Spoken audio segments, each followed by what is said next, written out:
Hello everyone, कैसे हैं आप सब लोग। स्वागत है आपका हमारे चैनल विभू शर्मा पर। तो आज हम कंटिन्यू करने वाले हैं शिव भक्ति का एपिसोड नंबर 4 को, ओंकारेश्वर ज्योतिर्लिंग के बारे में। ओंकारेश्वर ज्योतिर्लिंग। ओंकारेश्वर एक हिंदू मंदिर है। यह मध्य प्रदेश के खंडवा जिले में स्थित है। यह नर्मदा नदी के बीच मंदाता या शिवपुरी नामक द्वीप पर स्थित है। यह भगवान शिव के 12 ज्योतिर्लिंगों में से एक है। सदियों पहले भील जनजाति ने इस जगह पर लोगों की बस्तियां बसाई और अब यह जगह अपनी भव्यता और इतिहास से प्रसिद्ध है।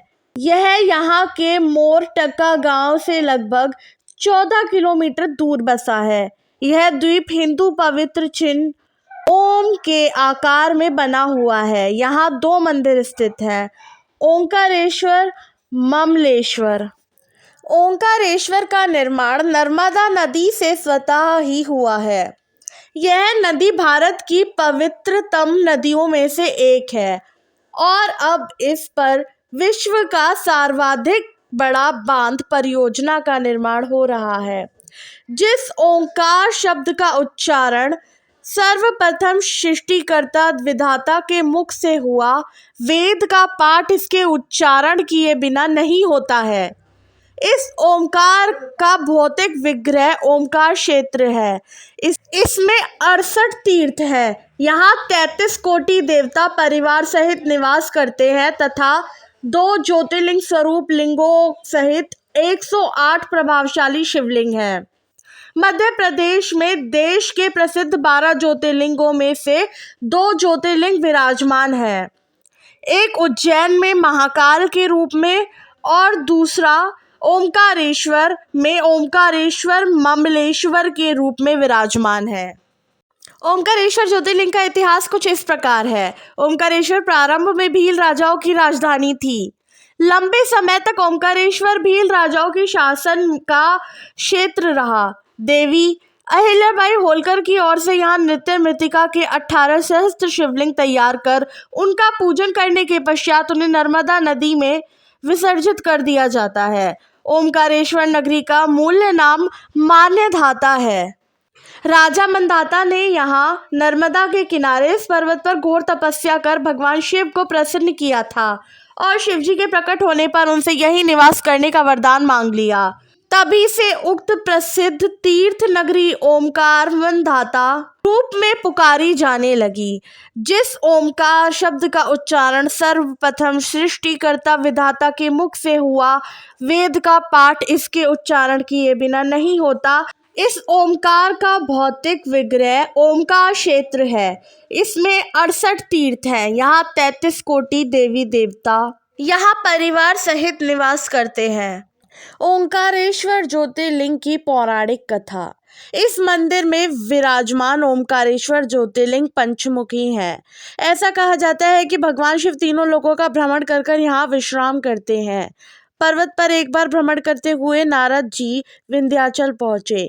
पर्वतराज विंध्याचल ने नारद जी का बड़ा आदर सत्कार किया और बड़े अभिमान के साथ कहा कि मुनिवर, मैं सभी प्रकार में समृद्ध हूँ। नारद जी विंध्याचल की ऐसे अभिमान भरी बातें सुनकर लंबी सांस खींचने लगे। ऐसा देख विंध्याचल ने नारद जी से इसका कारण पूछते हुए कहा। पर्वत ने कहा कि मुनिवर, ऐसी कौन सी कमी आपको दिखाई दे रही है जो देखकर आपने लंबी सांस खींची। पर्वतराज विंध्याचल के पूछने पर नारद जी ने कहा, तुम्हारे पास सब कुछ होते हुए भी तुम सुमेरु पर्वत से ऊंचे नहीं हो। सुमेरु पर्वत का भाग देवलोक तक जाता है और तुम्हारे शिखर का भाग वहां तक कभी नहीं पहुंच सकता। ऐसा कहकर नारद जी वहां से चले गए। नारद जी द्वारा ऐसी बात सुनकर विंध्याचल को बहुत दुख हुआ और वह मन ही मन शोक करने लगा। इसके पश्चात जहाँ भगवान शिव साक्षात शिवलिंग के रूप में विराजमान है, वहां पर विंध्याचल शिवलिंग स्थापित कर भगवान शिव की आराधना करने लगे और लगातार भगवान शिव की 6 महीने तक पूजा अर्चना की। विंध्याचल के सच्चे श्रद्धा से प्रभावी होकर भगवान शिव साक्षात प्रकट हो गए और विंध्याचल को दर्शन दिए और उनसे वर मांगने को कहा। विंध्याचल ने कहा, हे देवेश्वर महेश, यदि आप मुझ पर प्रसन्न हैं तो मुझे कार्य सिद्ध करने वाली अभिष्ट बुद्धि प्रदान करें। भगवान शिव ने विंध्य को उत्तम वर दिया। उसी समय देवगण और कुछ ऋषिगण भी वहां आ गए। उन्होंने भगवान शंकर की विधिवत पूजा की और स्तुति के बाद भगवान शिव से अनुरोध किया कि वह उसी स्थान पर विराजमान हो जाए। भगवान शिव ने उन सबकी बातों को स्वीकार कर लिया और वहां पर स्थित होने का फैसला लिया और तभी ओंकार लिंग दो स्वरूप में विभक्ति हो गया। प्रवण के अंतर्गत जो सदाशिव उत्पन्न हुए ओमकार के नाम से जाने जाते हैं। इसके अलावा पार्थिव मूर्ति में जो ज्योति प्रतिष्ठित हुई उसे परमेश्वर लिंग के नाम से जाना जाता है। आपको बता दें कि इस परमेश्वर लिंग को ममलेश्वर लिंग भी कहा जाता है। ऐसा कहा जाता है कि ये तट ओम के आकार का है। यहाँ प्रतिदिन अहिल्याबाई होलकर की तरफ से मिट्टी से निर्मित 18 शिवलिंग तैयार करके नर्मदा नदी में विसर्जित किए जाते हैं। मंदिर की इमारत 5 मंजिला है। यह ज्योतिर्लिंग पंचमुखी है। लोगों का मानना है कि भगवान शिव तीनों लोकों का भ्रमण करके यहाँ विश्राम करते हैं।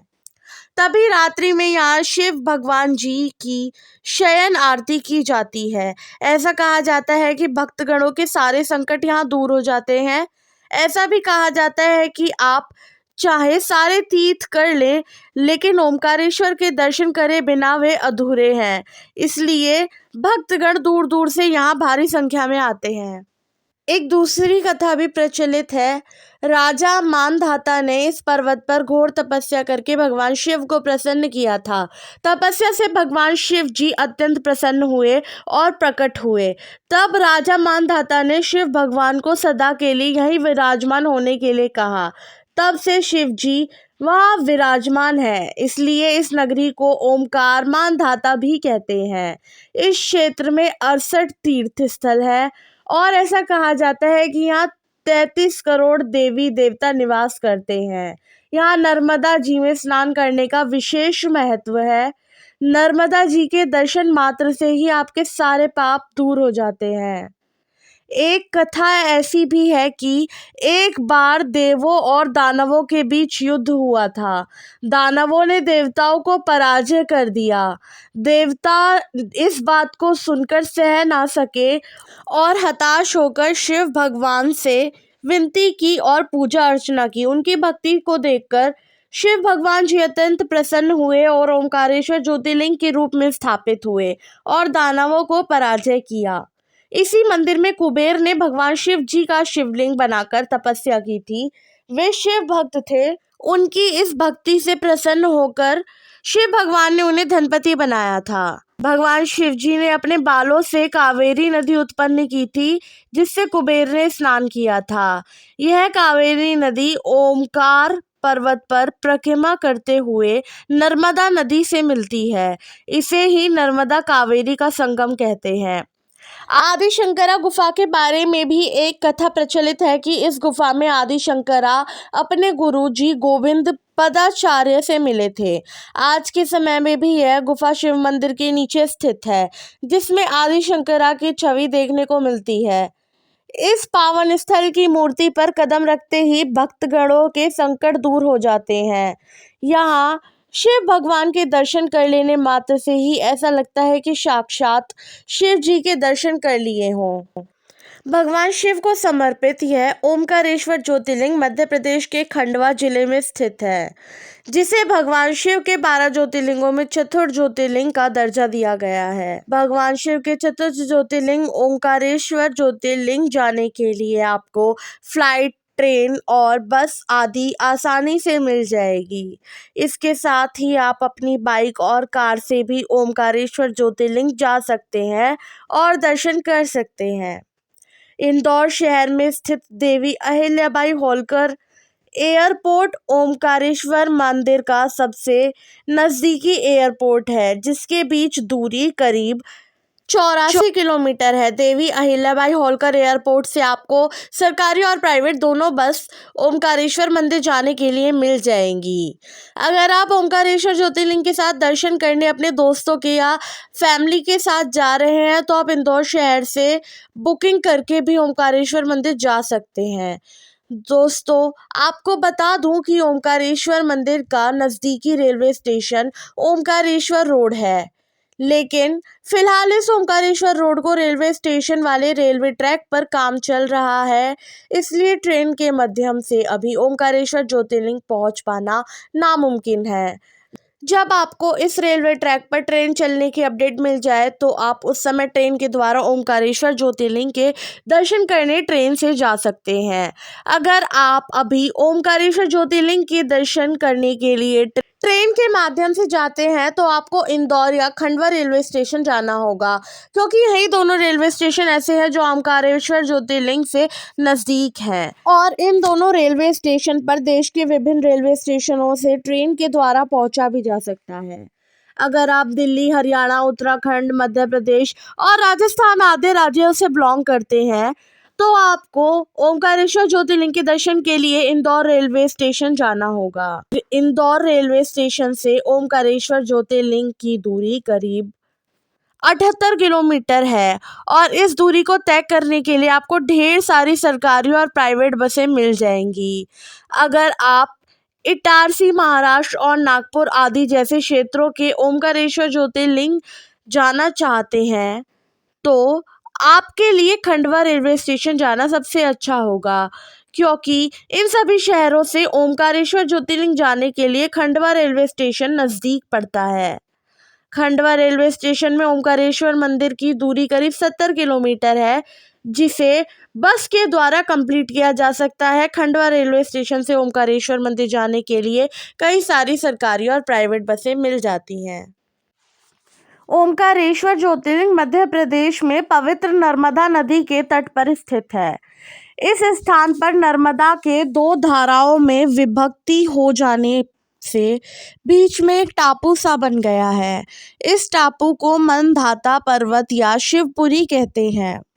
नदी की एक धारा इस पर्वत के उत्तर और दूसरी दक्षिण होकर बहती है। दक्षिण वाली धारा ही मुख्य धारा मानी जाती है और इसी मानधाता पर्वत पर ही श्री ओमकारेश्वर ज्योतिर्लिंग का मंदिर स्थित है। पूर्व महाकाल में महाराज मनधाता ने इसी पर्वत पर अपनी तपस्या से भगवान शिव को प्रसन्न किया था। इसी से इस पर्वत को मानधाता पर्वत भी कहा जाता है। इस ज्योतिर्लिंग के दो स्वरूप होने की कथा पुराणों में दी गई है, तो आइए जानते हैं इससे जुड़ी कथा के बारे में। महाकालेश्वर ज्योतिर्लिंग, जानिए कैसे हुआ इस पवित्र ज्योतिर्लिंग का निर्माण। एक बार विंध्य पर्वत ने पूजा अर्चना के साथ भगवान शिव की 6 मास तक कठिन उपासना की। उनकी इस उपासना से प्रसन्न होकर शंकर जी वहां प्रकट हुए। उन्होंने विंध्य को उसके मनोवांछित वर प्रदान किए।